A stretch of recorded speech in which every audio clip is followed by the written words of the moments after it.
Bonjour, bienvenue, merci de nous rejoindre dans cette édition spéciale qui sacrifie à une tradition d'un palabre avec nos forces de défense et de sécurité. À chaque fois qu'il nous est donné de célébrer la date anniversaire de l'accession de notre pays à la souveraineté internationale. Nous sommes dans les soixantenaires des indépendances un peu partout dans la sous-région, le 61e précisément pour le Sénégal. C'est une fête du 4 avril qui consacre généralement nos forces armées avec traditionnellement un défilé militaire. On dit même défilé civil et militaire marquant un grand moment de communion entre l'armée et le peuple et la nation. 61 ans que le Sénégal fait vivre le concept d'armée-nation, rejoignant ainsi la définition authentique de la mission des forces armées sénégalaises qui est, je cite, d'assurer la défense nationale et dans ce but, d'assurer en tout temps et en toutes circonstances et contre toutes les formes d'agression la sécurité et l'intégrité du territoire sénégalais et de sa population. Fin de citation. À la lumière de ces missions assignées en rapport avec le thème forces de défense et de sécurité, la protection de nos frontières, nos forces armées sont donc le premier rempart contre les forces du mal venant de l'extérieur, bien entendu. Dans un contexte géopolitique sous-régional et international pas des plus favorables à la stabilité, nous verrons comment les armées s'adaptent face à de nouvelles menaces. L'armée sénégalaise n'est pas que force intérieure, elle est sollicitée en tant qu'armée très professionnelle sur des théâtres d'opérations extérieures. C'est aussi cela, la capitalisation des expériences de collaboration étroite entre différentes forces armées. Les armées sénégalaises sont constituées de différents corps, terre, mer avec la marine nationale, air avec l'armée de l'air, et en plus de la gendarmerie nationale qui dépend du ministre des Forces armées. Nos invités du jour sont chacun en son grade et ses insignes, légitimes pour dérouler avec nous dans cette émission en rapport avec le thème Forces de défense et de sécurité et la protection des frontières. J'ai l'immense honneur d'accueillir sur ce plateau spécial de TFM le colonel Diouma Sow. Bonjour mon colonel. Bonjour M. Cissé et merci de nous avoir invités sur ce plateau. Vous êtes le chef du Centre de planification de conduite des opérations, on dit le CPCO. À vos côtés, le capitaine de frégate Djibril Diawara, commandant, merci d'être avec nous. Merci M. Cissé de m'accueillir sur ce plateau. Vous êtes le chef de corps du groupement de soutien de la marine. Nous sommes également avec le commandant Ousmane Ngom. Bonjour. Bonjour M. Cissé, merci de nous avoir accueillis sur ce plateau. Commandant Ousmane Ngom, vous êtes le chef de corps du premier groupement opérationnel de l'armée de l'air. Merci de nous accueillir ici, messieurs les gradés de l'armée nationale, chez vous, ici, au cercle mess des officiers, baptisé dernièrement au nom du colonel Emmanuel Gomis, brillant officier qui nous a quittés en 1996. C'est certainement le lieu militaire le plus connu des civils sénégalais, pour abriter des galas de charité des forces armées, mais aussi de grands bals corporatistes. Permettez que je ne demande pas à jeter la première pierre à l'officier qui n'aurait jamais bougé sur la piste du cercle mess des officiers au rythme de Youssou Ndour, de Baba Mal, de Thione Seck, encore hommage à lui. Je referme très rapidement cette parenthèse enchantée et nous retournons vers le colonel Diouma Sow, chef du Centre de planification de conduite des opérations de l'état-major des armées sénégalaises. Quels sont précisément les éléments de justification du thème choisi cette année, forces de défense et de sécurité et la protection de nos frontières? Bonjour et merci M. Cissé. Vous l'avez dit tout à l'heure à l'entame de vos propos. Il s'agit de s'adapter aux menaces. Il s'agit donc pour nous de nous adapter aux menaces et donc d'y adapter nos moyens et notre dispositif. C'est un thème très actuel parce que tout le monde voit les menaces qui sévissent au niveau des différentes frontières en Afrique et dans le monde. Et pour justifier ce thème-là, il va falloir donner exactement ce que nous entendons par frontière et ce que nous entendons par la protection de ces frontières. Pour être bref, je dirais que les frontières correspondent aux limites de l'expression de l'espace d'expression de l'autorité, sinon de la souveraineté d'un État, avec des composantes terrestres, maritimes et aériennes.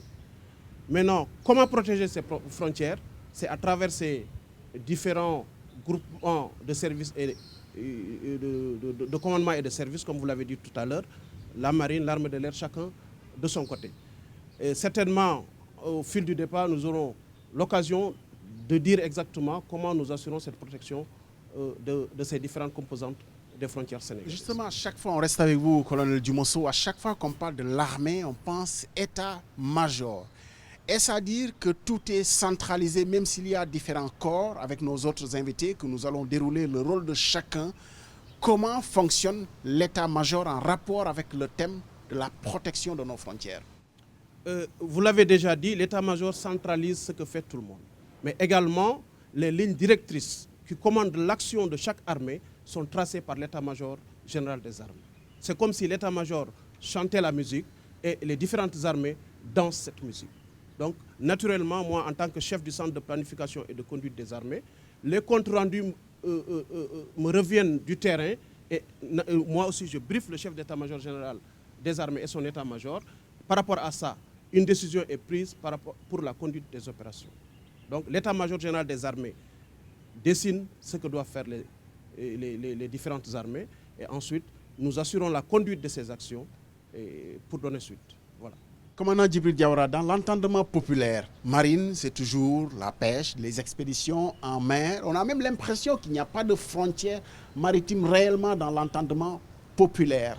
Au-delà du rôle de la marine, de protection et surtout de soutien à l'activité de la pêche et même peut-être de la marine marchande, comment s'opère la protection de nos frontières en mer? Merci M. Cissé pour cette question. Effectivement, la mer a toujours été associée à une idée de liberté. D'ailleurs, au plan des relations internationales, des grands débats qui se font au niveau des Nations Unies, il y a eu une question centrale, en tout cas un débat qui s'est posé pour voir comment créer une compatibilité entre ce besoin de liberté des mers et également de souveraineté, d'exercice d'une certaine souveraineté des États au niveau des espaces maritimes. C'est ce qui fait que la question de la défense des frontières est une question très particulière en ce qui concerne l'environnement maritime. Dans la mesure où nous avons plusieurs types de frontières en mer. Nous avons des frontières de nature économique. Je dis de nature économique parce qu'il y a des espaces qui ne sont pas pleinement sous la souveraineté de l'État du Sénégal, mais où nous avons un privilège exclusif d'exploitation des ressources économiques. C'est ce que nous appelons la zone exclusive économique, qui nous est reconnue par la communauté internationale. Il y a également en mer un espace qu'on appelle zone contiguë, où il y a toujours une liberté de navigation des autres États, mais où nous avons également des compétences relatives à la protection de notre espace douanier, et également à la protection sanitaire de notre territoire. Et enfin, il y a ce qu'on appelle la mer territoriale, qui est un espace maritime qui n'est pas plus large que 20 km, 12 nautiques, nous disons, où s'exerce pleinement la souveraineté de l'État du Sénégal. Mais toujours dans cet espace, le droit international a prévu des dispositions pour permettre une liberté de navigation des navires qui battent pavillon des autres États. Donc voilà un peu le compromis qui a été trouvé au niveau du droit international pour permettre aux États, en ce qui concerne le Sénégal et tous les autres États côtiers, d'exercer une certaine souveraineté en mer tout en garantissant la liberté de navigation. Alors comment nous protégeons cet espace? Effectivement, nous mettons en œuvre différents types de moyens qui sont basés à terre ou qui sont des moyens navigants. Alors, au niveau terrestre, nous mettons en œuvre une chaîne de stations radars et de stations côtières qui nous permettent de faire un recueil électronique des activités qui se déroulent en mer. Et à partir de là, nous sommes en mesure d'établir le trafic qui se déroule dans les eaux qui sont sous notre responsabilité. Également d'identifier les activités illicites dans la limite de ce que peuvent nous donner ces informations de type électronique. Et parallèlement à ça, nous avons des unités navales qui vont en mer et qui font des patrouilles, qui permettent à l'État du Sénégal de battre son pavillon dans son espace de responsabilité et de constater les infractions et de les réprimer. Commandant, j'aimerais qu'on s'arrête un peu sur ces moyens de délimitation sur les frontières terrestres. Je peux vous citer toutes les frontières qu'on a avec les pays voisins. En mer, vous avez évoqué les moyens modernes de radar, de traçage. Comment s'opère la délimitation réellement pour quelqu'un qui vient peut-être pas dans un souci même d'être en zone sénégalaise, mais qui déborde de la zone? Comment les choses s'opèrent réellement sur le terrain? Alors, dans la pratique sur le terrain, il y a des outils technologiques, dont le principal d'ailleurs est le GPS, qui permettent à chaque unité qui navigue en mer de pouvoir déterminer sa position de manière précise, avec des précisions qui aujourd'hui sont de l'ordre de 10 mètres. Alors, nous, nos moyens de surveillance, aussi bien basés à terre qu'embarqués à bord des unités navales, nous permettent également de déterminer la position de toute unité qui navigue sur l'eau à 10 mètres près, en prenant sa position GPS. Et à partir de là, il y a des cartes qui ont été déposées au niveau des Nations Unies, de l'Organisation maritime internationale, qui délimitent les frontières de l'État du Sénégal. Donc ça, c'est des frontières qui sont censées être connues de toutes les personnes qui naviguent dans le monde et qui nous disent, voilà, à partir de telles coordonnées, sur telle ligne, vous traversez la frontière nord ou la frontière sud du Sénégal. Et à partir de là, nous avons des outils objectifs pour pouvoir dire que tel navire de pêche était en train de pêcher dans les eaux sous responsabilité du Sénégal. Nous verrons bien entendu que sur terre et sur mer aussi, il y a des problèmes de frontières, en dépit de cette réglementation décidée ou consignée par l'Organisation des Nations Unies. Mon commandant Ousmane Ngom, ne me dites pas que dans les airs aussi, il y a cette délimitation. En tout cas, on savait surtout cette délimitation pour les avions. Mais quelle est la portée de l'opérationnalité de l'armée de l'air pour la protection de nos frontières aériennes? Merci, M. Cissé. Si vous me permettez, je vais vous montrer comment une armée de l'air est aujourd'hui importante, nécessaire dans le dispositif quand il s'agit de la protection et de la surveillance des frontières. L'armée de l'air a tout un rôle à jouer à cause de la nature des menaces auxquelles nous ferons face, mais aussi également à cause même des caractéristiques de l'arme aérienne. Si vous faites une cartographie rapide de ce qu'on a actuellement à travers le monde, à travers l'Afrique ou nos sous-régions, il y a une nouvelle menace ou de nouvelles menaces qui sont là, qui sont diffuses, caractérisées par l'instantanéité, caractérisées par la rapidité. Et face à cette menace, l'arme aérienne qui a des caractéristiques spécifiques, notamment avec la vitesse des avions, peut faire que l'avion peut aller rapidement dans ces zones, revenir et pouvoir intervenir. Donc dire que la nature de la menace, les caractéristiques des avions, des aéronefs de façon générale, fait que l'armée de l'air a un rôle fondamental à jouer dans la protection des frontières.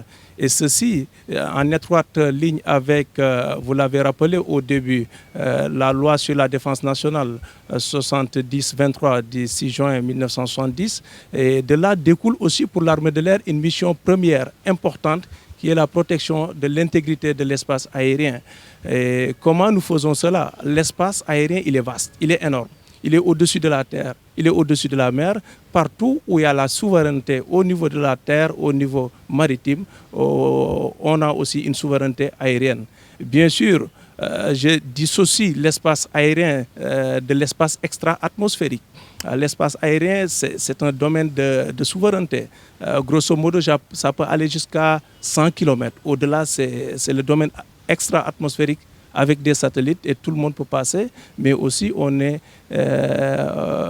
peut voir ce qu'il y a en mer. Voilà pour dire que c'est un domaine qui est très vaste et qu'il va falloir sécuriser. Maintenant, comment nous le sécurisons? Bien sûr, c'est avec des moyens.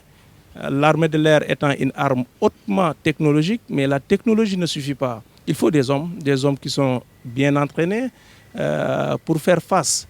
Donc c'est des moyens, je peux citer entre autres des avions, tout type de combat comme de transport, mais je peux également citer des radars, les radars qui nous permettent de voir très tôt une menace qui entre dans le ciel. Mais ceci, c'est une posture active. Il y a aussi une posture qui est passive, qui nous permettent bien en amont de regarder l'ensemble des plans de vol qui passent, qu'est-ce qui rentre dans le ciel, qu'est-ce qui en sort. Et ceci, nous le faisons aussi en collaboration avec les administrations, que ce soit civiles, mais également avec les autres armées qui sont là. On peut être concurrent dans le cadre d'autres missions de protection ou une opération terrestre ou maritime. On appelle l'armée de l'air de venir avec des moyens aériens et travailler en coordination avec ces armées. J'ai envie d'enchaîner avec le colonel Dumonceau, mais je reste avec vous. L'armée de l'air, vous devez avoir quand même un confort d'observation, de vue aérienne qui vous permet peut-être d'être en soutien à toutes les autres armées, terre, mer. Comment la collaboration s'effectue?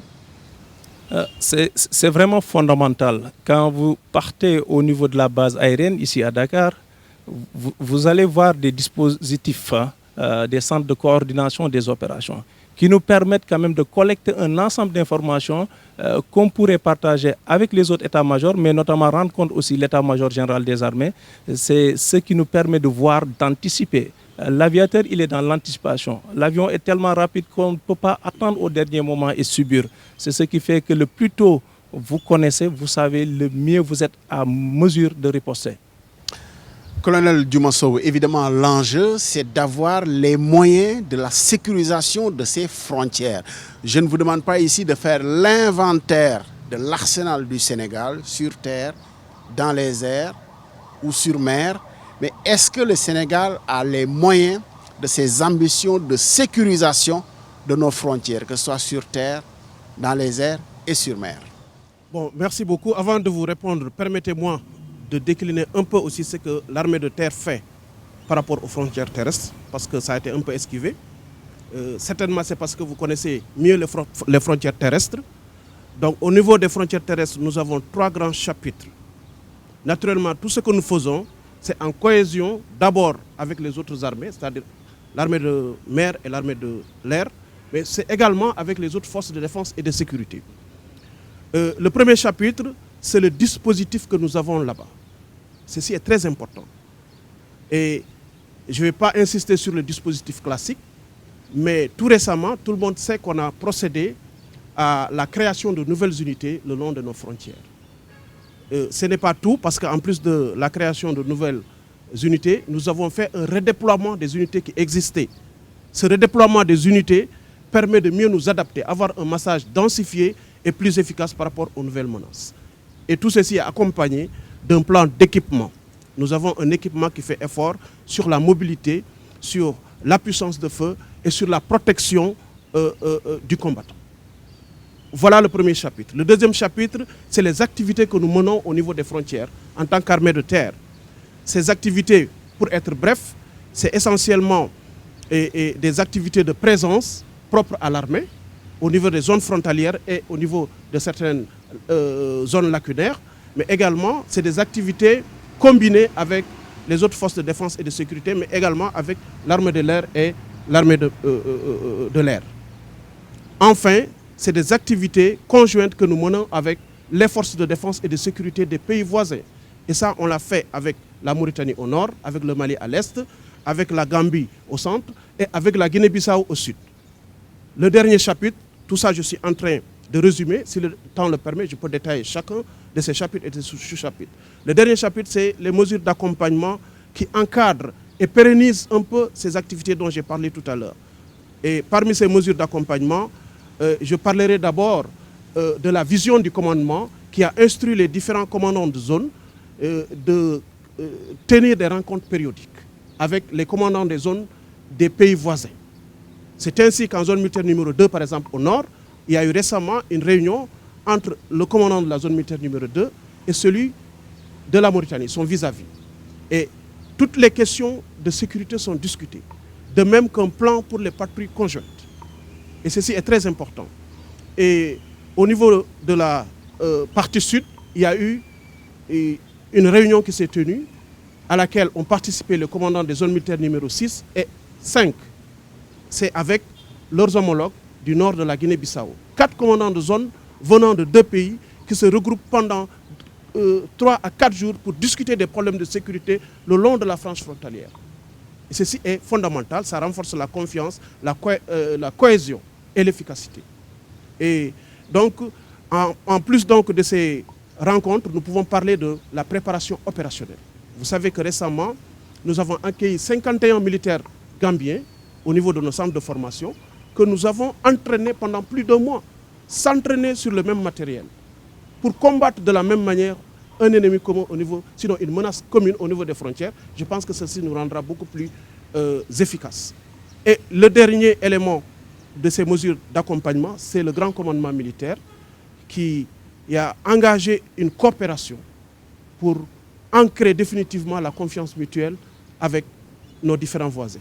Vous avez suivi la visite du chef d'état-major général des armées en Gambie, en Mauritanie, en Guinée-Bissau, mais également vous avez suivi la visite du chef d'état-major général de la Gambie qui est venu avec une délégation, le général Dramé, qui a passé 3 jours au Sénégal. Et ceci est très important. Un communiqué final a été signé qui englobe beaucoup de points et d'accords en tout cas et des plans pour prendre en charge les menaces qui nous sont communes. Les armées ont été beaucoup sollicitées cette année. Vous l'aviez dit, mon colonel, tout à l'heure, le contexte de Covid fait que toutes les frontières ont été fermées, pas que pour le Sénégal. Le monde entier s'était renfermé. Les pays avaient fermé leurs frontières. C'est dire que toutes les forces de défense et de sécurité qui sont chargées de veiller sur nos frontières ont été sollicitées. La marine a été particulièrement sollicitée par un épisode connexe aussi au contexte de Covid et de crise sociale. C'est ce phénomène des pirogues, des embarcations de fortune qui partent vers des destinations, qui ne sont pas des forces ennemies, mais qui sont des enfants du pays. L'armée avait été beaucoup sollicitée aussi pour une sécurisation. Comment cette sécurisation s'opère, d'autant que c'est tout le temps des embarcations clandestines qui partent de points clandestins, parfois de nuit, pas éclairés. Comment la marine arrive à opérer et quel a été le rôle que vous avez joué pour juguler le phénomène? Parce qu'en fin de compte, il faut le dire, le phénomène a été jugulé.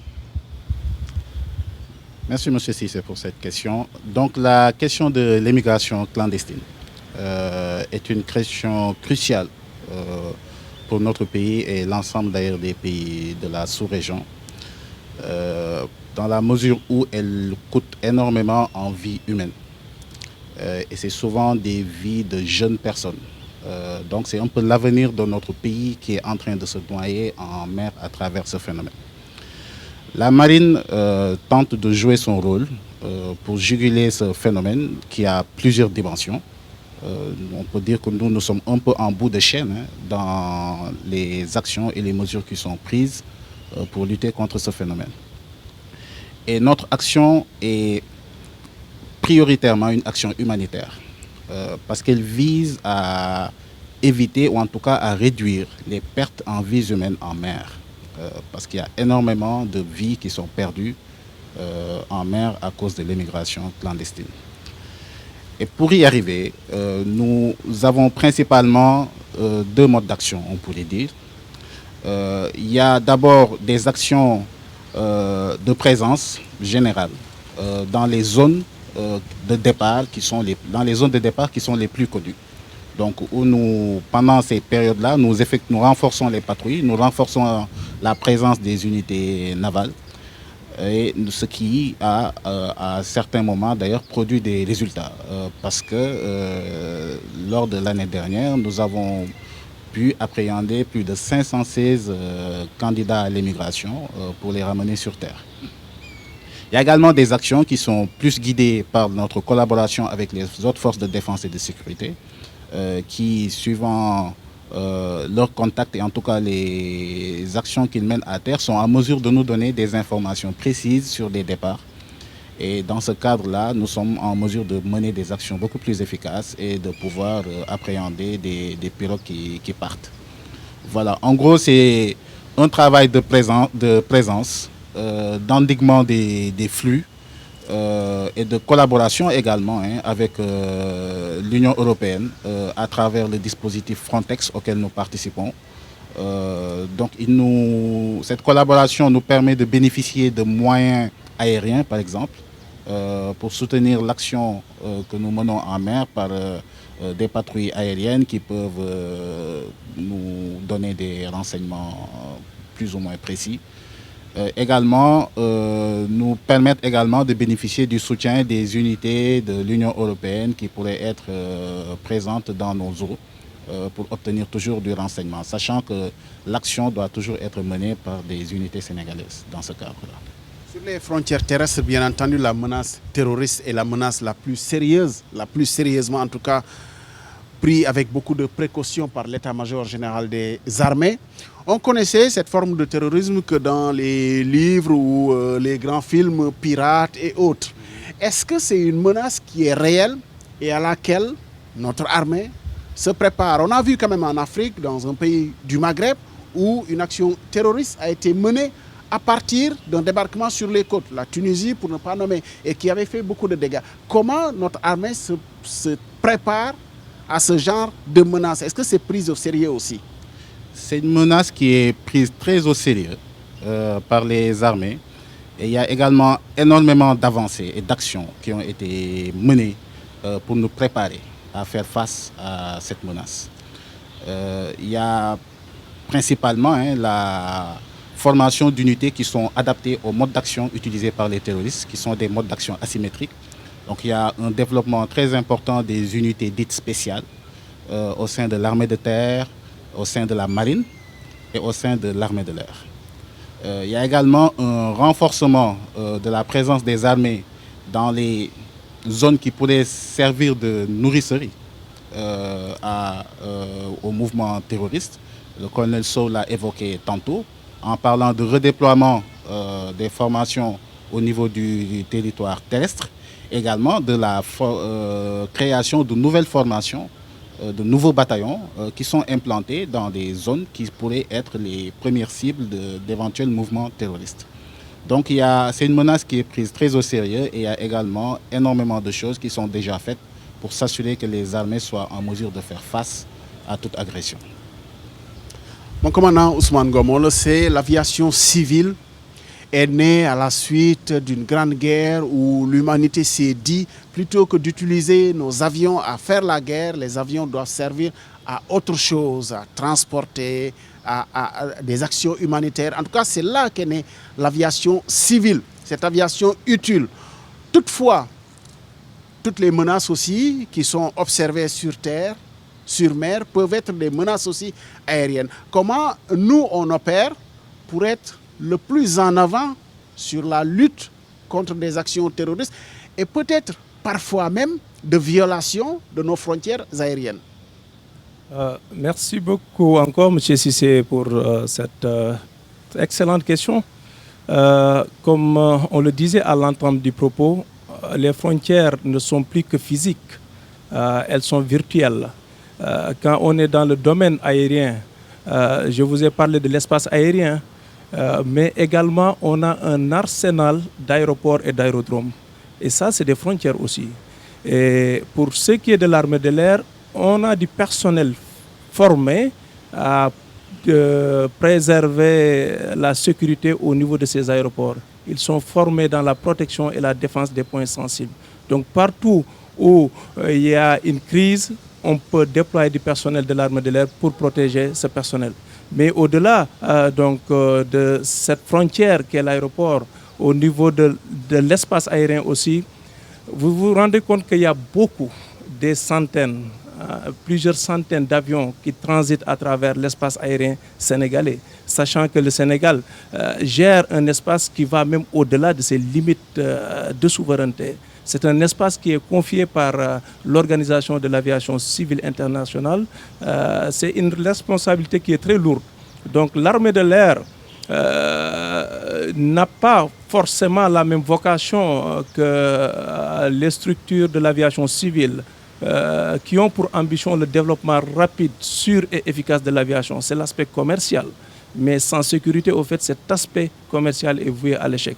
C'est dans ce sens qu'on est obligé, armé, de travailler en étroite collaboration avec ces structures civiles. Qu'est-ce qui se fait concrètement au niveau de l'aviation civile? Je donne rapidement un exemple.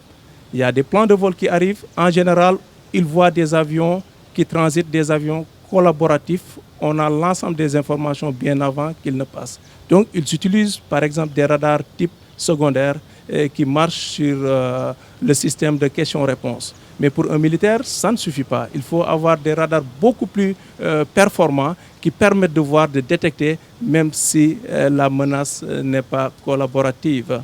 C'est ainsi que les armées mettent en œuvre des radars primaires pour voir les trafics qui traversent l'espace, mais ça ne suffit pas. Quand ça traverse aussi, nous avons un programme d'acquisition qui est très cohérent, qui est déjà en marche pour pouvoir aller voir, aller vérifier, au besoin forcer la personne à descendre ou prendre une menace beaucoup plus coercitive. Donc dire que c'est une mission qui est importante et avec le développement du trafic, de plus en plus, ces menaces liées à l'aviation, mais également des menaces liées à la prolifération des drones. Il y en a plusieurs et ça devient une menace qu'on puisse les juguler. Mais ça, même si on le faisons en autonome, de l'autre côté, l'armée de l'air contribue à la lutte contre ces menaces en soutien aux autres forces de défense et de sécurité. C'est le cas, par exemple, lors de la pandémie à Covid, où une décision de fermeture des frontières a été prise. Donc, on a eu à travailler en collaboration avec nos homologues de l'armée de terre. Et ceci aussi est valable avec, par exemple, la Marine nationale.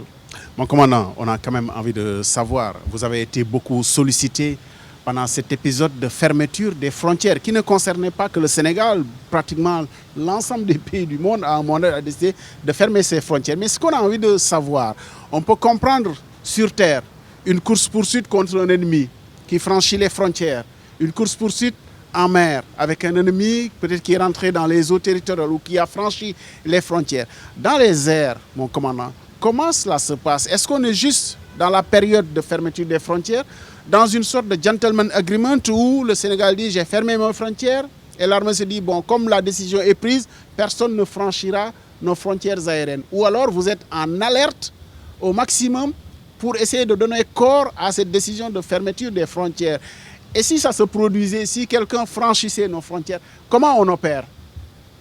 Absolument, vous l'avez dit, dans l'espace CEDEAO, il y a la liberté de circulation des personnes et des biens. Mais quand une menace survient, effectivement, des mesures sont prises. Et c'est aux forces de défense et de sécurité de mettre en application ces mesures. On ne peut pas se limiter au constat.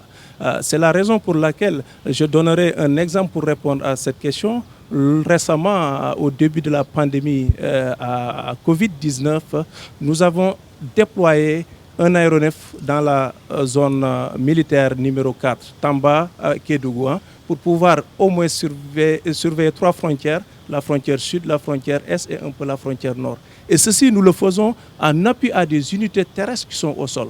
C'est-à-dire que l'avion peut couvrir très rapidement une région très vaste et rester en contact avec des unités au sol qu'il peut guider pour aller prendre ce personnel. Commandant, mon commandant, on n'a pas envie de rester dans un scénario de film. C'est-à-dire comment cela peut s'opérer réellement quand quelqu'un franchit les frontières. Vous faites allô, allô, coucou, redescendez, posez-vous. Comment ça se passe exactement?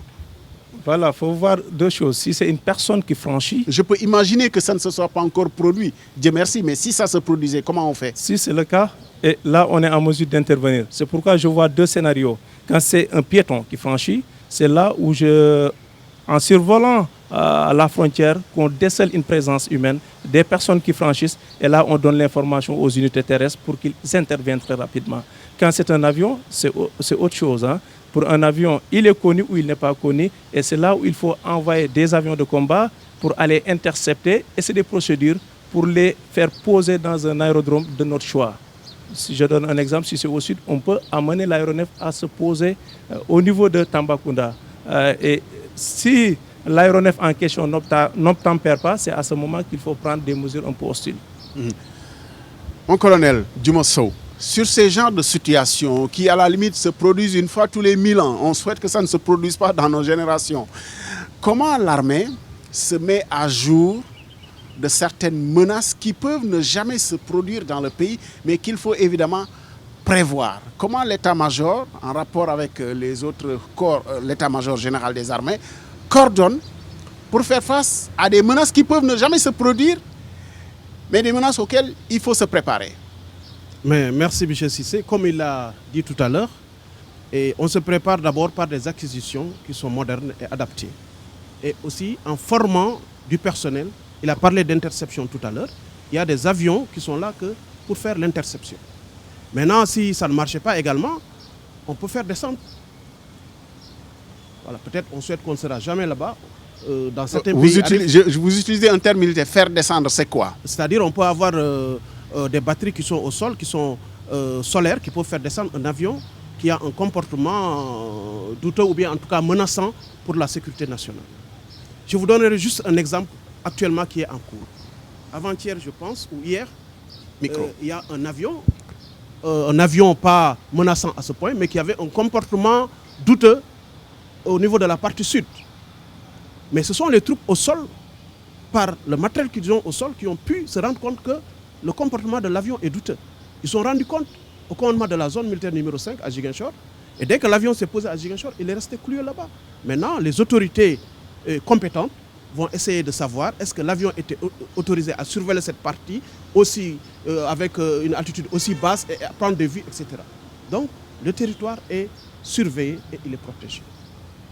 Vous avez parlé du terrorisme tout à l'heure. Je voulais vous dire qu'aucun pays au monde ne peut dire qu'il est prêt pour le terrorisme. Le simple mot terroriste, les gens ne s'entendent même pas à le définir. Vous allez trouver des milliers de définitions. Vous allez dire que ça c'est du terrorisme, un autre va dire non, ce n'est pas du terrorisme. Donc vous voyez, naturellement, si on ne s'entend pas à définir un concept, il est difficile de le combattre. Mais chacun avec ce qu'il a, son expérience, pourra en tout cas assurer la stabilité au niveau de son pays. Nous avons des unités effectivement spécialisées. Nous envoyons des contingents au niveau des théâtres où il y a le terrorisme. Actuellement, nous avons au moins 1600 au Mali, disons 1200 au Mali, qui sont là sur un terrain où il y a du terrorisme et qui sont en train de faire, en tout cas de donner même des leçons aux autres contingents qui sont là-bas. Mais en plus, il faut saluer les efforts qui sont faits dans un pays comme le Sénégal où le terrorisme n'a pas eu lieu. Il est tout à fait naturel que chacun devrait être reconnaissant à la communauté du renseignement. Il y a des Sénégalais qui travaillent tapis dans l'ombre, nuit et jour, pour nous mettre à l'abri. Ne pensez pas que les terroristes ont choisi de nous épargner. Mais nous pouvons anticiper. L'anticipation maintenant devrait se poursuivre et c'est en cours par même les infrastructures et tout, faire de telle sorte que si jamais ça arrivait, l'effet soit minimisé. C'est comme ça aujourd'hui qu'on peut faire. Et il y a le SIDAT qui est là, le système intégré de défense de l'avant du territoire, qui intègre toutes les forces de défense et de sécurité, mais également les autres services de l'État pour prendre en compte cette mesure depuis les frontières, mais en même temps que les autres pays voisins. Nous avons aussi les SICO. Donc, franchement, il y en a qui se sont spécialisés dans ce domaine, si bien que nous pouvons penser, encore une fois, que l'exception sénégalaise n'est pas un hasard. Maintenant, prions que ça continue et il faudrait que les Sénégalais fassent confiance à ce qui est en train actuellement d'être mis en œuvre. Mon colonel, j'aimerais qu'on s'arrête un peu sur cet aspect du renseignement qui est essentiel, qui est même la base avant les troupes opérationnelles sur terre, sur mer et ailleurs. Des événements sociopolitiques dernièrement au Sénégal ont permis quand même à une voix autorisée de dire qu'il y a des forces occultes derrière certains événements que nous ne traiterons pas ici. En ce moment-là, quel est le rôle de l'armée? Est-ce que c'est en amont que ces forces occultes opèrent sur le territoire ou il y a une opération de police judiciaire pour l'armée aussi, pour être en soutien aux forces de maintien de l'ordre? Comment tout cela s'opère? Bon, pour rester dans le thème, je vais vous dire quand même, je pense que vous n'avez jamais passé 24 heures au Sénégal sans entendre un discours pareil. Mais est-ce que vous avez eu à identifier ces forces dont vous parlez? J'espère que non. Et vous avez eu également à voir que les forces de sécurité et les forces de défense ont la même mission. Je pense que vous avez eu à observer ça. Effectivement, tout est prévu parce que les armées ne font pas que se déployer sur les frontières. Nous avons en permanence ce qu'on appelle une réserve nationale, c'est-à-dire des unités qui sont entraînées, équipées et qui sont prêtes à intervenir dans un court préavis. Ceci est très important. Et c'est ce qui fait que même en Afrique, dès l'éclatement d'un conflit, en général, les Sénégalais sont les premiers à pouvoir déployer un contingent parce que nous avons une réserve nationale qui veille en plus des unités qui sont déployées. Ceci est très important. Donc, les menaces obscures ou occultes, bon, ça, on le dira tous les jours. Mais vous, est-ce que vous avez vu ça? Je pense que non. Moi, en tout cas, je ne l'ai pas vu. Ce qui est arrivé, c'est tout à fait ordinaire. Et c'est arrivé pire que ça dans le passé, si vous revisitez l'histoire du Sénégal. Et je pense que tout a été sous contrôle. Et nous sommes encore ensemble. Il n'y a pas un pays où il n'y a pas ce genre de manifestations parfois. Mais encore une fois, je vais me cadrer au thème qui correspond à la protection aux frontières. Je pense qu'une menace n'est pas venue en dehors des frontières pour perturber la quiétude des Sénégalais. Quel retour d'expérience avez-vous de nos forces qui sont engagées sur des théâtres d'opération extérieurs, parfois pour protéger des frontières définies par les Nations Unies? Nos forces sont appelées parfois sur certains théâtres d'opération. Vous citiez le Mali tout à l'heure, 1200 hommes quand même, pour aider à la sécurisation des frontières du Mali. Quel est le retour d'expérience que vous capitalisez sur tous ces théâtres d'opération? Ce retour d'expérience, chaque fois qu'un contingent rentre, non seulement pendant le contingent, pendant qu'il est là-bas, il y a des inspections qui sont organisées, il y a des visites d'autorités telles que le chef d'état-major général des armées, mais également les directions de service descendent sur le terrain pour voir le matériel. Est-ce qu'il est adapté à la mission qui est exécutée? Est-ce qu'il mérite d'être renouvelé? Maintenant, quand les contingents rentrent, il y a ce qu'on appelle en jargon militaire le RATEX, le retour d'expérience qui est organisé à l'état-major général des armées, où on insiste surtout sur ce qu'il faut améliorer. C'est ce qui fait que nous ne cessons de mieux faire et nous avons quand même une certaine influence dans le système des Nations Unies. Et je suis rentré, ça fait juste 1 an, j'ai eu l'occasion de le vivre. J'étais chef des opérations de la MINUSCA en Centrafrique, où j'ai eu sous l'influence sous les ordres du général Bala Keïta, qui est un Sénégalais, qui était le commandant des forces, et de M. Mankeur Ndiaye, qui est le représentant spécial des Nations Unies. Et je peux vous dire à quel point les Sénégalais sont estimés là-bas. Et d'ailleurs, nous nous apprêtons à déployer un autre contingent sur ce théâtre, parce que les Nations Unies ne cessent de nous demander d'être là-bas. Donc, le label sénégalais se vend très bien au niveau des Nations Unies. Nous avons fait des résultats. Et ce n'est pas pour rien que la médaille Mbaye Diagne des Nations Unies a été créée pour stimuler l'excellence. C'est le seul qui a eu, en tout cas, à avoir cet honneur que les Nations Unies initient une médaille à délivrer à un casque bleu qui se fera distinguer particulièrement et qui porte le nom d'un Sénégalais. Donc je pense que ça, c'est reconnu universellement. Mbaye Diagne, officier sénégalais qui a sauvé des vies dans un théâtre d'opération où quand même on parle de milliers de morts. Commandant Djibril Diawara, dans la marine, c'est quoi le plus difficile? Faire face à, si j'ose le terme, un pirate qui franchit sciemment, ou alors parfois en zone économique, dans une sorte de pêche artisanale où personne ne sait finalement quelle est la délimitation qui lui sied, où il doit rester, qu'est-ce qu'il ne doit pas franchir. Ça nous arrive même avec nos propres pêcheurs avec un pays voisin. Quel est le plus difficile? Faire face à quelqu'un qui est outillé, qui sait expressément ce qu'il fait, ou alors peut-être la pédagogie avec ceux qui franchissent parce que évidemment ils n'ont pas les outils, ils n'ont pas les radars pour connaître la délimitation et qui ne sont pas animés de mauvaises intentions. En fait, la marine est engagée dans plusieurs types de missions. Nous sommes engagés, comme vous venez de le dire, dans la police des pêches, aussi bien pour protéger nos eaux contre les navires étrangers qui viendraient y pêcher, mais également nous assurer que les unités qui pêchent à l'intérieur de nos eaux et qui sont autorisées à le faire, principalement des navires sénégalais, se conforment aux lois et règlements du pays. Nous sommes engagés également dans des missions de narcotrafic, parce que je crois que vous avez déjà eu vent des opérations récentes Pas plus tard qu'il y a 2 semaines, d'ailleurs, il y a un navire qui a été appréhendé parce qu'il est soupçonné d'être impliqué dans ce type de trafic. Il y a plus de 5 tonnes de hashish qui ont été pris en mer, 7 tonnes de cocaïne qui ont été interceptées. Voilà, nous sommes également engagés dans des missions de protection des installations pétrolières en mer qui sont en train d'être érigées, construites. Et nous surveillons également les activités d'exploration et de recherche pétrolière. Et enfin, il y a d'autres missions plus humanitaires comme le Search and Rescue. Quand il y a un pêcheur qui disparaît, nous sommes engagés dans la recherche de ces pêcheurs. Rien que dans la dernière période où il y a eu pas mal de disparitions, il y a eu beaucoup d'opérations qui ont été menées, qui ont permis de sauver 8 vies. Bon, malheureusement, il y a eu d'autres vies qui ont été perdues en mer. Et également, nous nous préparons, parce qu'il n'y a pas encore de piraterie dans les eaux sénégalaises. Seulement, nous sommes dans le golfe de Guinée, qui aujourd'hui est devenu le centre de gravité des activités de piraterie dans le monde. Donc, ce centre s'est déplacé des côtes de la Somalie pour venir au niveau de l'Afrique de l'Ouest. Et nous nous préparons activement à faire face à ce type de menaces.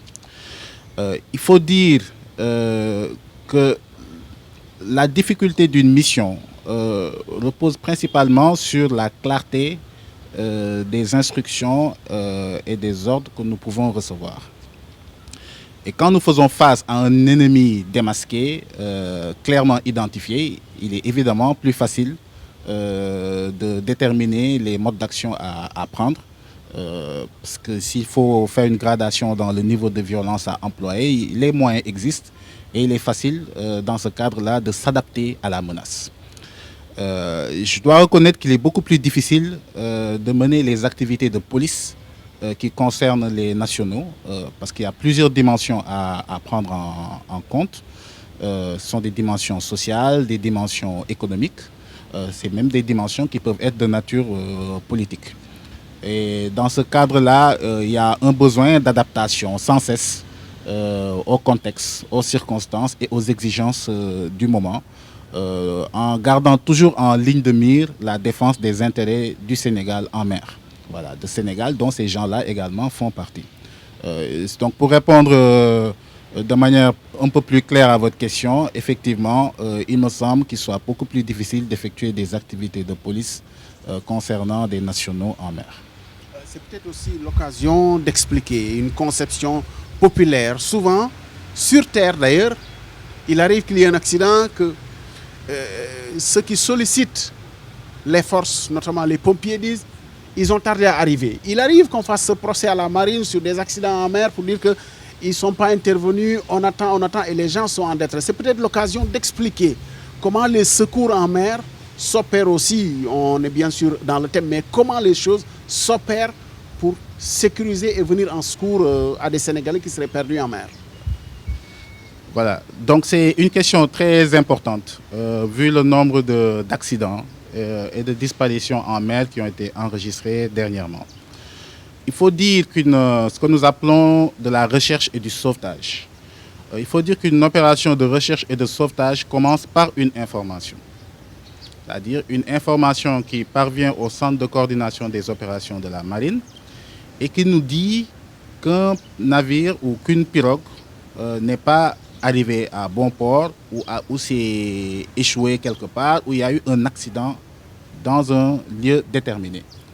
Donc, j'insiste sur cette information parce que le fait que cette information arrive à temps est capital pour le succès des opérations qui vont suivre.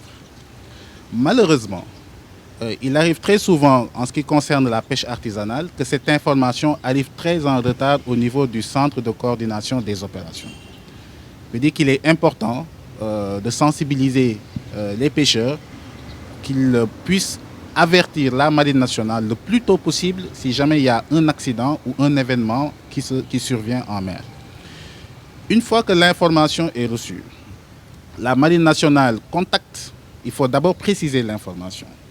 Dans ce cas, nous travaillons avec la personne qui a donné l'information, mais nous cherchons également à obtenir d'autres contacts Parce que les opérations qui vont suivre, à savoir la recherche, seront d'autant plus efficaces que nous aurons eu une localisation précise du lieu de l'incident, de l'accident ou du lieu de disparition de la pirogue. En tout cas, de la dernière position connue de la pirogue. Donc il y a cette enquête d'environnement un peu qui est faite pour voir où est-ce que la pirogue a été localisée pour la dernière fois. Et une fois que ce travail a été effectué, commence le travail de recherche proprement dit. Donc ce travail est effectué par des navires qui sortent pour patrouiller avec des techniques assez particulières pour en tout cas accroître les chances de retrouver la pirogue disparue. Et également, quand c'est possible, avec des aéronefs qui vont survoler la zone pour pouvoir rechercher et trouver la pirogue. Je dois dire, M. Cissé, qu'il est arrivé quand même, on dit à quelques reprises, qu'on nous indique des disparitions de pirogues dans un lieu déterminé et que la pirogue soit retrouvée ailleurs, ou même que la pirogue est déjà atterrie dans un autre port et était en train de débarquer et de vendre son poisson pour refaire sa marée. Voilà, donc juste pour insister sur l'importance de l'information que la communauté des pêcheurs fait parvenir à la marine. C'est capital, c'est critique. Je profite également de cette question pour vraiment exhorter nos frères qui s'adonnent à la pêche en mer pour respecter les mesures de sécurité. Parce que la mer est par essence un milieu hostile. Donc c'est un milieu qui peut avoir l'air très agréable quand on est au niveau de la côte, ou même quand on est en mer, mais qui peut changer très rapidement de visage et devenir particulièrement hostile, voire mortel. Il est impératif que tout marin qui aille en mer respecte les mesures de sécurité, et il s'agit principalement pour les piroguiers de porter le gilet. Et également de donner des informations précises sur les lieux où ils comptent mener leurs activités. Parce qu'en cas de fortune de mer, ces informations-là pourraient leur sauver la vie. Voilà, je voulais vraiment profiter de cette question pour passer ce message. Merci beaucoup. Mon commandant Ousmane Ngom, je ne veux pas rester que sur des scénarios de films. Je vais être dans la réalité. Le plus grand pays au monde en termes de puissance militaire, les États-Unis, n'ont pas pu faire face à une menace terroriste il y a quelques années, où des avions sont utilisés comme armes jetés sur des bâtiments. Depuis lors, beaucoup de choses ont été pensées, des stratégies ont été redéfinies. Globalement, est-ce que le monde s'adapte face à ces types de menaces aujourd'hui? Bien sûr, si ça arrive, on souhaite que ça soit dans les frontières extérieures. Mais quand la menace est à l'intérieur, comment les choses s'opèrent? Est-ce qu'on est réellement préparé? D'autant qu'on multiplie aussi les petits aéroports qui participent à la stratégie de décentralisation et de délocalisation de certaines zones, qui est très bien. Mais comment on arrive à faire avec la stratégie pour que ça aille avec le maximum de sécurité aussi, pour faire face? Merci Abdoulaye, vous l'avez dit, c'est un défi pour combattre le terrorisme, surtout dans sa forme actuelle. C'est un défi, mais ça ne veut pas dire que c'est impossible. Il y a eu beaucoup de succès qui sont peut-être passés sous silence. En général, il suffit d'un éclat pour qu'on se rende compte que le terrorisme est encore là, mais derrière, il y a eu beaucoup de succès. On peut venir à bout de ce terrorisme en utilisant plusieurs moyens. Le colonel a parlé du renseignement, mais au-delà du renseignement aussi, sur le côté opérationnel, il y a des choses à faire. Pour moi, le principe à garder à l'esprit, c'est que ceux qui usent du terrorisme, ils sont en avance par rapport au système sécuritaire, ou à pas mal de systèmes sécuritaires. Ce qu'il faut faire, j'allais emprunter peut-être à M. John Boyd, son principe de boucler plus rapide que l'ennemi. Ils sont en train d'être en avance, de nous observer, de mettre en place des stratégies. Il faut que derrière aussi que les forces de sécurité, de défense et de sécurité puissent boucler, puissent être en avance. C'est le renseignement, et quand on prend les moyens aériens, ils sont très forts dans la collecte de renseignements qui derrière les états-majors doivent analyser pour que cette information soit mise aux mains des autorités qui décident. Ça, c'est un fait. Mais l'autre chose aussi, les drones, qui ont une utilisation duale, j'allais dire, qui peuvent être utilisés par un terroriste. Il suffit de mettre quelque chose et de le faire exploser. C'est en cela aussi que les armées, et notamment l'armée de l'air, continuent à voir ce qu'il y a sur place en termes d'études, en termes de matériel. Parce que la réponse, elle est oui, législative, juridique, mais derrière, il y a des options aussi. Il suffit par exemple de trouver des brouilleurs pour brouiller ces drones, ou bien même des armes où on peut tirer sur le drone et l'écraser. Ça, c'est une menace. La menace, elle n'est pas que drone. Elle se traduit à travers aussi les avions qui utilisent tous les jours l'espace aérien. C'est-à-dire l'ennemi utilise parfois les mêmes moyens qui sont déployés par les armées, absolument, par les services de sécurité. Et c'est ça la difficulté. Et vous avez donné un exemple pertinent avec ce qui s'est passé aux États-Unis, l'une des grandes puissances de ce monde actuel. Mais avec les moyens qu'on a, avec les renseignements qu'on a, je crois qu'on peut faire de très bonnes choses, surtout en synergie. Le déploiement aussi des forces aériennes, le Sénégal était réputé quand même pour avoir de grands parachutistes. Ça aussi, ça fait partie de l'opérationnalité de l'armée de l'air? Voilà. Bon, certaines personnes peuvent confondre le fait que les parachutistes sont de l'armée de l'air. Oui, dans d'autres pays comme la Chine, les parachutistes le sont. Mais au Sénégal, effectivement, il y a un bataillon de parachutistes quand même qui travaillent en étroite collaboration avec nous parce que quand ils doivent être déployés, on travaille ensemble. Ça, c'est un fait. Maintenant, quand vous parlez de déploiement des avions ou du personnel, qui est une des missions aussi de l'armée de l'air, de pouvoir projeter très rapidement du personnel et du matériel en soutien, par exemple, aux opérations terrestres ou maritimes. Et ça, nous le faisons. Ça ne s'arrête pas là, même si à partir de Dakar, on peut atteindre le point le plus éloigné, j'allais dire de Dakar, du Sénégal, en une heure, on peut être là. Mais ça ne suffit pas. C'est pourquoi il a fallu nécessaire dans la stratégie de continuer à mailler le territoire, d'être un peu plus proche encore des zones où la menace pourrait survenir. Bien sûr, une menace, on le dit toujours, qui est là protéiforme, mais même si on a de très bonnes relations, on doit adopter une certaine posture de réversibilité, être capable aussi de faire face à des menaces qui sont un peu classiques. Mon colonel Djumasow, on n'a pas senti le temps passer, il ne nous reste pas beaucoup de temps, mais on a le temps quand même de faire un dernier tour de table et peut-être en bonus, on en fera un deuxième, on verra bien. Cette année, pour la deuxième fois consécutive, il n'y a pas eu ce défilé, ce grand défilé civil, militaire surtout, mais parfois civil et militaire, sur le boulevard du général de Gaulle, qui était l'occasion pour l'armée de faire étalage de tout l'arsenal dont il dispose, en communion avec les civils, bien entendu. Comment faire pour que cet exposé reste encore dans la conscience populaire des Sénégalais pour se dire que finalement, on est encore bien protégé.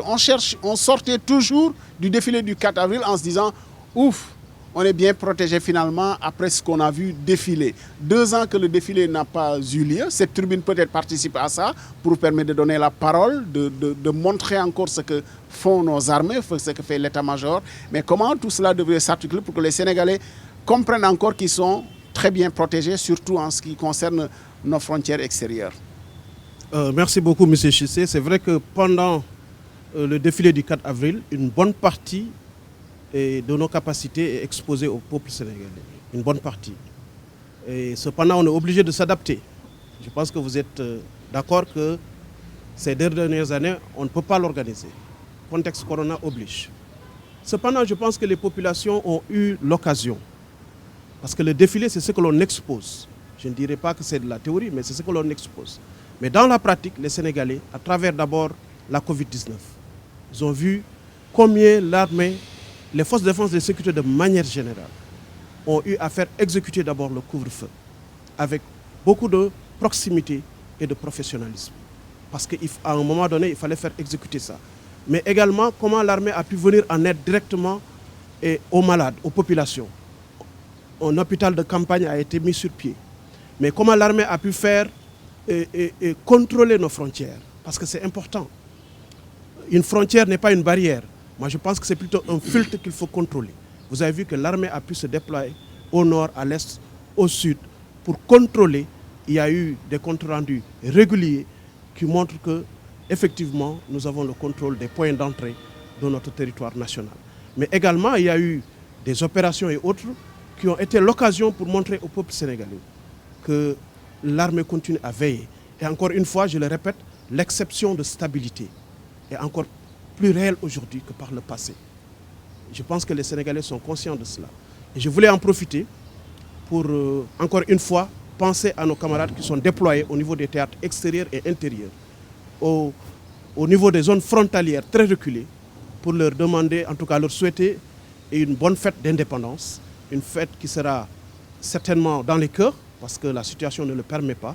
J'en profite également pour souhaiter la même chose aux familles des militaires.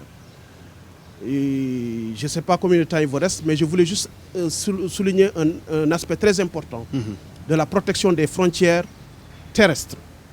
Il y a eu beaucoup d'actions de présence qui ont été conduites presque dans toutes les zones militaires du Sénégal. Mais ces patrouilles ont été mises à profit pour revisiter les bornes frontalières avec la Guinée-Bissau en zone 5 et 6, avec la Gambie en zone militaire numéro 3 sous le commandement du colonel Khan et de son adjoint opération, le colonel Ndiolène. Honnêtement, les populations ont été directement impliquées pour savoir où est située la borne.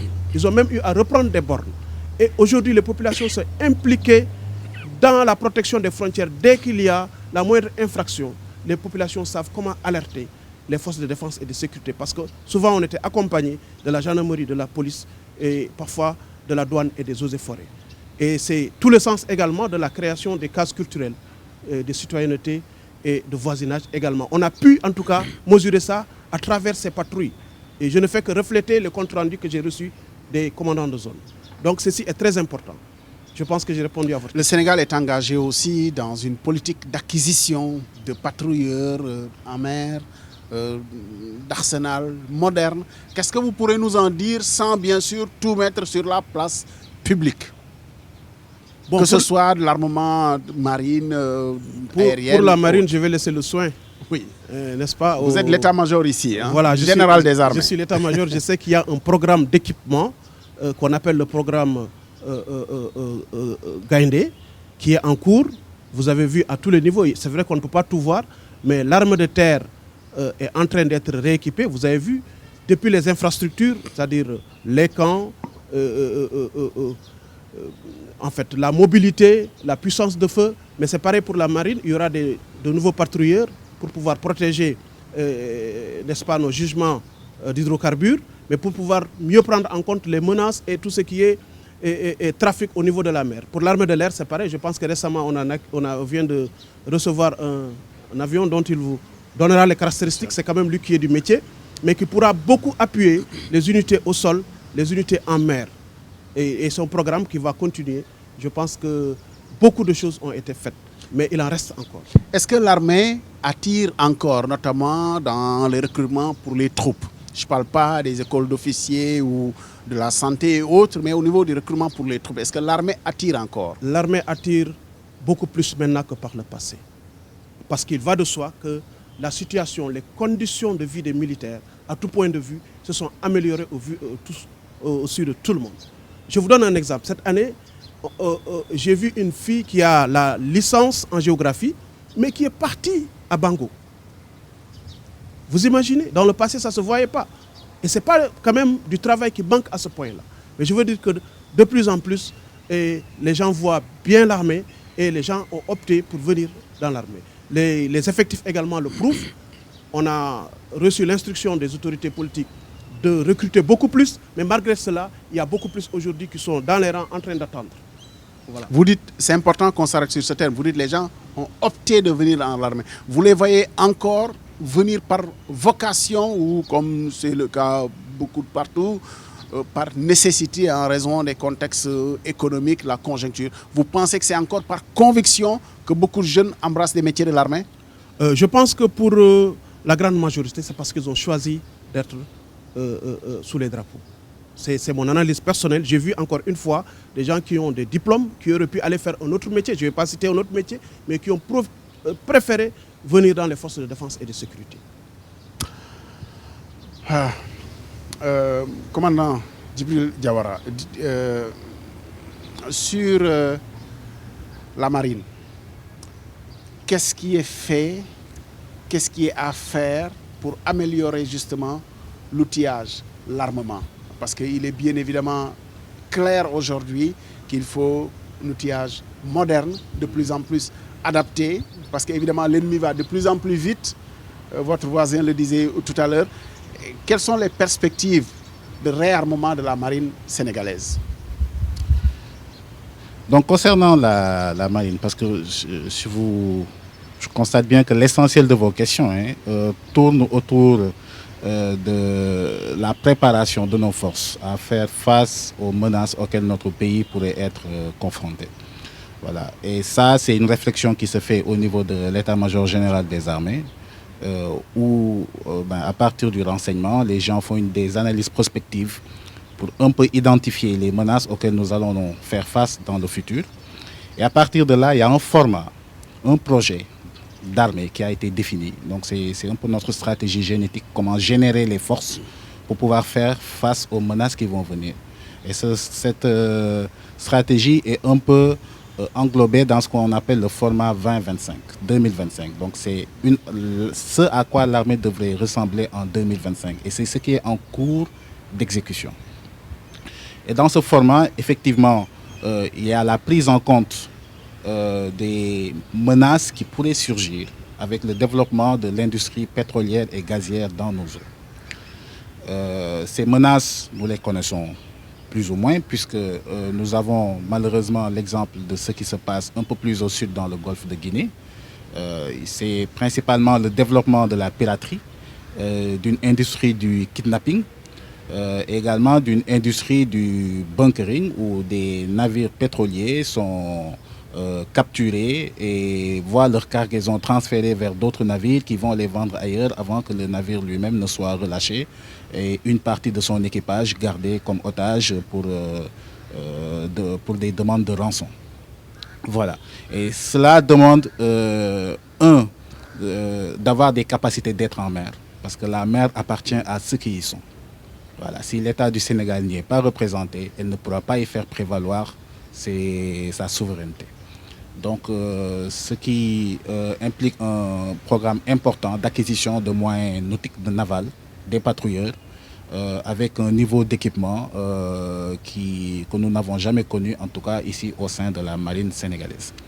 Il y a également la question des ressources humaines, qui est une question centrale, qui est en train d'être relevée avec des recrutements. Donc vous aviez parlé tantôt de ce besoin. Et également l'acquisition de capacités nouvelles avec les forces spéciales, des capacités techniques pour des gens qui vont devoir mettre en œuvre les outils que nous sommes en train d'acquérir. Également au niveau de l'infrastructure, il y a une révision du déploiement de la marine. Nous n'en avions pas parlé, mais nous avons également une action très décisive qui est en cours dans les zones fluviales pour y renforcer notre présence, parce que les zones fluviales sont des zones frontalières également. C'est des zones qui permettent de transfert entre, soit qui délimitent notre frontière avec la Mauritanie ou avec le Mali, ou qui permettent de passer vers la Gambie ou vers la Guinée-Bissau. Donc il y a un renforcement de notre présence dans cette zone avec une montée en puissance des unités de fusiliers marins commando qui vont avoir plus de postes le long du fleuve Sénégal, du Sine Saloum et également du fleuve Casamance. Ça se fait encore dans le monde, les attaques par torpille, ou alors comme on a fait pour interdire l'arme atomique partout, aujourd'hui les attaques par torpille contre des navires, ça ne se fait plus aussi? Disons que la capacité est là et elle s'est même accrue. C'est-à-dire qu'aujourd'hui, toutes les marines des grands pays, les grandes marines, détiennent des capacités de torpillage de navires adverses. Ça, la capacité est encore là. Il y a juste qu'on n'a pas assisté à un combat naval majeur depuis la guerre des Malouines, en réalité. Voilà. Donc, il n'y a pas eu un combat majeur avec des forces plus ou moins égales qui puissent justifier l'emploi de ce type d'armes. mais c'est des capacités qui sont là, qui sont en train d'être développées, d'être modernisées et qui pourraient être employées si jamais la nécessité venait à survenir. Commandant Ousmane Ngom, on n'est pas encore, nous, dans la guerre des étoiles, on n'est pas encore allé à la Lune, mais je reprends la formule du commandant Djibril Diawara. Les frontières aériennes aussi appartiennent à ceux qui sont dans les airs. Est-ce que vous y êtes? Vous avez les moyens d'y être? Vous avez les moyens d'apprivoiser justement tout ce qui est au-dessus de nous pour nous préserver encore?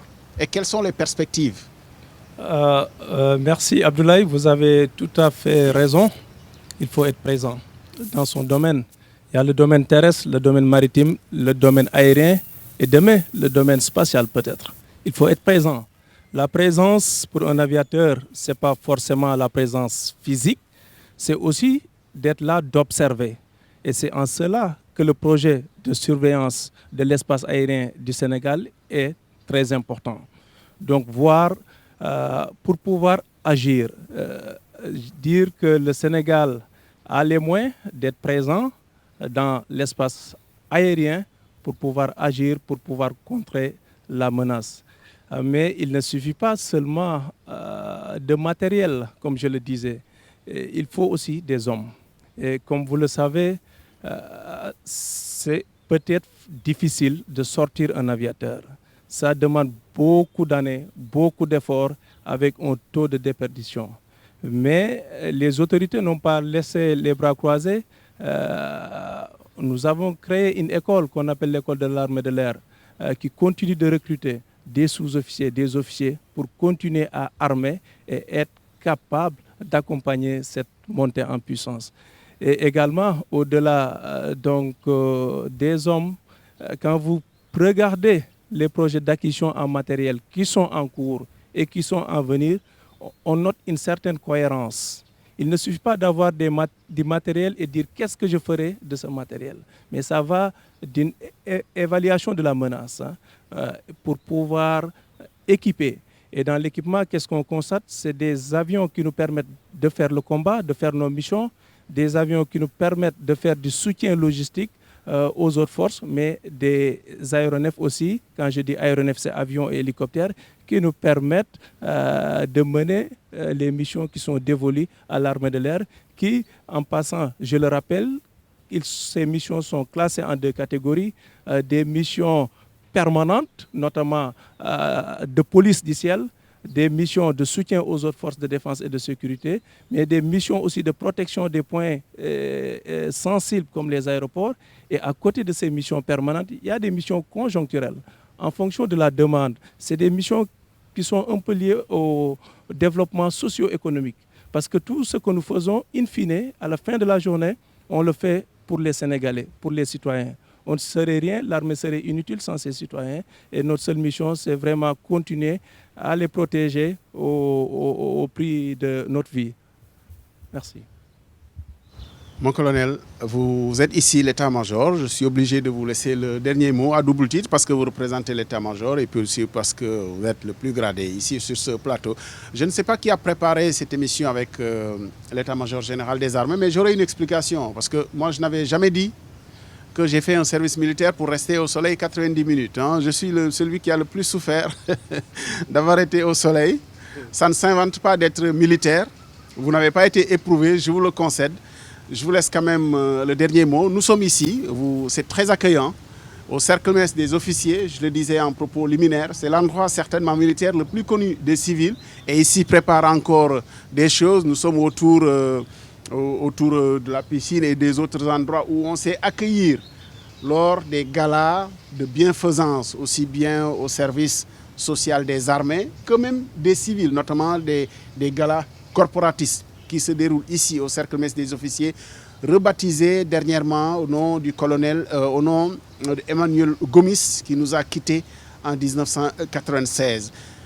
Mon colonel, certainement les Sénégalais ne verront pas ce défilé grand public. Qu'est-ce que vous leur direz pour qu'ils continuent à dormir du sommeil du juste, au moins pour ce qui est de la sécurisation de nos frontières en rapport avec le thème de cette année, force de défense et de sécurité et protection des frontières? Merci beaucoup, M. Cissé. Permettez-moi d'abord, puisque vous avez dit que c'est le dernier tour, d'exprimer toute ma gratitude au commandement, à mon nom ainsi qu'à nom de mes collègues, de nous avoir donné le privilège d'être présents et de représenter cette grande institution que sont les armées ici sur ce plateau. Naturellement, je vous remercie vous aussi pour l'initiative. Et également, je renouvelle nos félicitations et nos encouragements à nos frères d'armes qui sont déployés sur le terrain et au niveau des frontières les plus reculées, en dehors du Sénégal. Et également, nous pensons à leur famille, parce que quand on est déployé et qu'on laisse sa famille ici, ce n'est pas évident. La vie de famille, c'est très important. Aux Sénégalais, je dirais tout simplement que la protection des frontières est l'affaire de tous. Chacun devrait s'approprier la protection des frontières à son niveau, ne serait-ce qu'en donnant la bonne information et surtout en ayant le comportement juste qui pourrait faire éviter, particulièrement à la jeunesse, de verser dans les trafics et dans l'illégalité. Et je pense que c'est tout ce que j'avais à dire. Et je peux leur garantir que le tempo des opérations est le bon et qu'il faut faire confiance aux forces de défense et de sécurité. Je vous remercie. Merci beaucoup. Je rappelle que nous avons tenu cet entretien avec nos illustres invités ici au Cercle Mess des officiers Emmanuel Gomis. Nous nous entretenons au moment où le nouveau chef d'état-major général des armées, le général Cheikh Wade, a pris fonction. Je ne sais pas si dans le jargon on souhaite bonne retraite au sortant, le général Biram Diop, mais militaire, on le sait, dans ce pays n'est jamais à la retraite. Certainement, il est promis à d'autres missions. Nous le souhaitons en tout cas bon vent et souhaitons bienvenue et peut-être bonne mission aussi au nouveau chef d'état-major général des armées qui a été installé.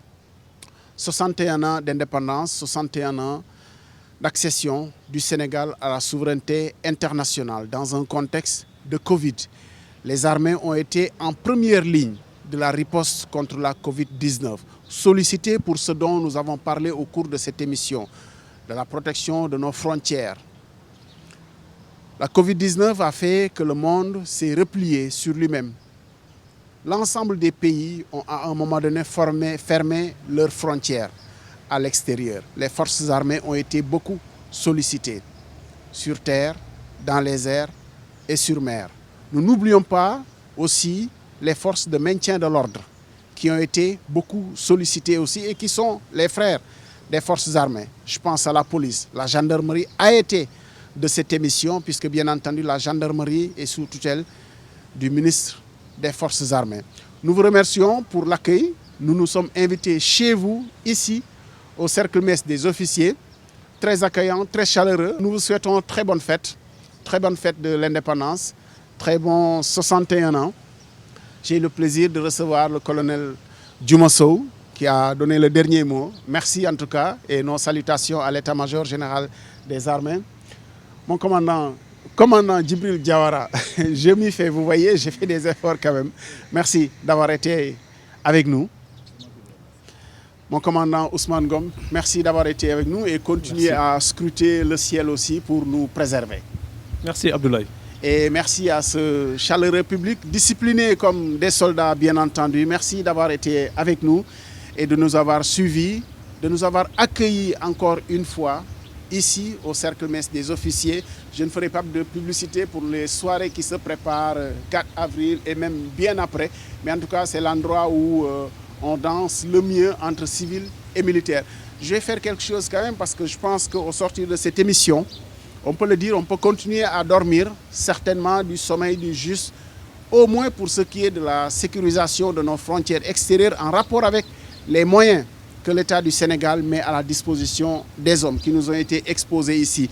J'ai envie de faire comme un célèbre animateur d'un très célèbre jeu, Julien Lepers, quand il était conquis par ce qu'il venait d'entendre, il faisait comme ça.